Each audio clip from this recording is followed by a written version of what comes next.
Bonjour, c'est André Lapierre à mawebtv.info. Eh bien, on est pendant la manifestation du 6 juillet où on fait plusieurs revendications, mais on parle de revendications, mais on parle aussi des victimes, les 47 victimes qui ont eu lieu durant cette tragédie du 6 juillet 2013. Et j'ai mon invité qui est Richard Christo, qui est une personne qui a perdu quelqu'un de la famille. Richard, un peu, parle-moi de ce qui s'est passé. Comment tu as vécu la nuit du 6 juillet? La nuit du 6 juillet, j'étais couché avec mon épouse, puis vers 1h à peu près, 1h15, 1h20, on a entendu un bruit d'enfer.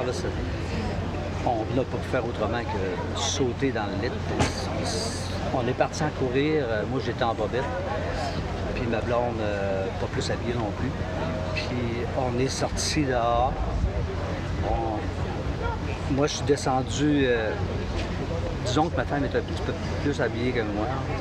Là, j'ai descendu en bas de la côte, mais là, tous les voisins, on était rassemblés dans la rue Kennedy, là, près de la rue des Pins, près de chez nous.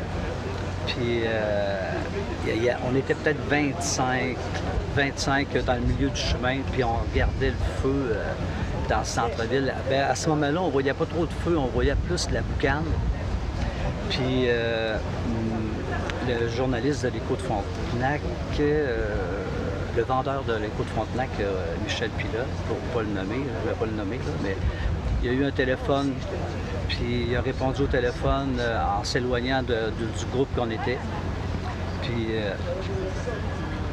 à ce moment-là, il a dit il y a 72 wagons qui sont en train de péter dans le centre-ville.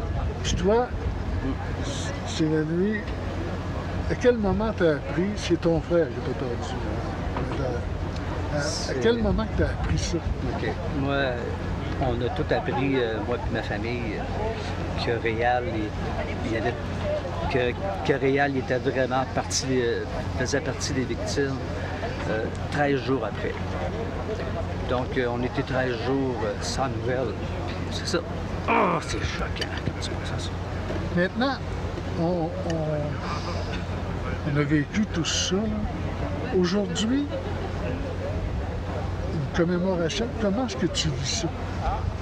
Aujourd'hui, comment est-ce que je vis ça? Moi, je me suis levé, j'ai préparé mon char hier, j'ai mis ma guitare, j'ai mis des chandelles, j'ai mis 2 cahiers de chansons, puis à 4 heures, je me suis en allé à l'espace mémoire, puis j'ai allumé mes chandelles, puis j'ai fait 3 chansons. Puis j'étais vraiment bien, parce que j'étais sur ce lieu-là, j'attendais le bon moment pour aller faire quelque chose aux victimes directement, eux autres. Puis c'est un matin que ça s'est passé.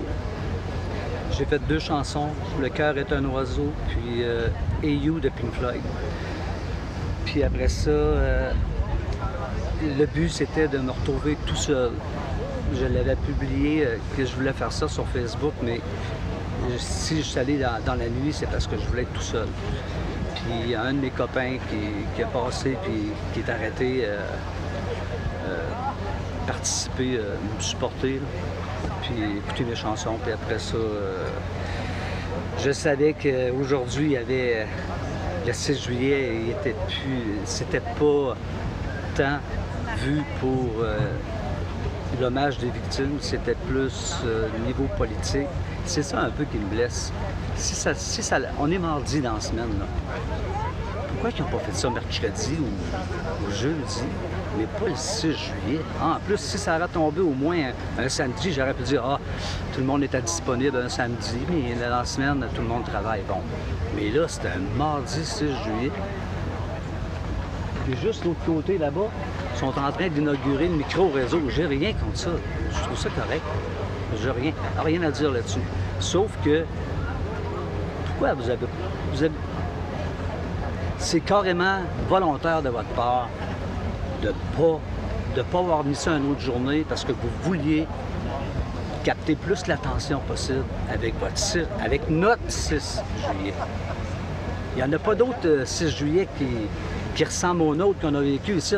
c'est pas un micro-réseau qui va venir nous changer notre focus, nous autres, à Mégantic. Vous avez voulu nous en passer une bonne. Je vous en veux pas. Parce que on peut pas en vouloir à des personnes qui prennent des décisions comme ça.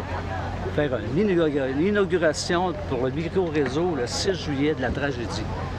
Mais ça, je m'excuse, là, par exemple, d'être tellement ouvert de vous dire ça, là, mais ça me répugne.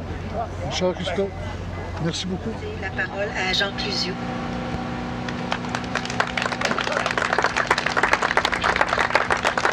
Merci Anne-Marie. Tout ce que je peux dire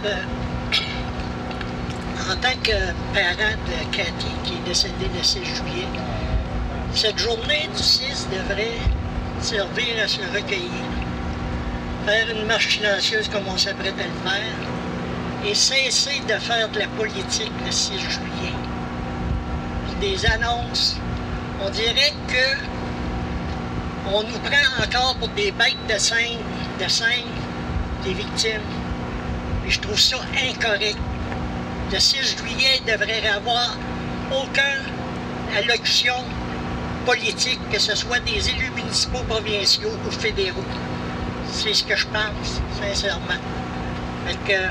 C'est certain que je ne peux pas parler au nom de toutes les familles endeuillées, mais le 6 juillet devrait être réservé en souvenir puis se recueillir ensemble. Merci.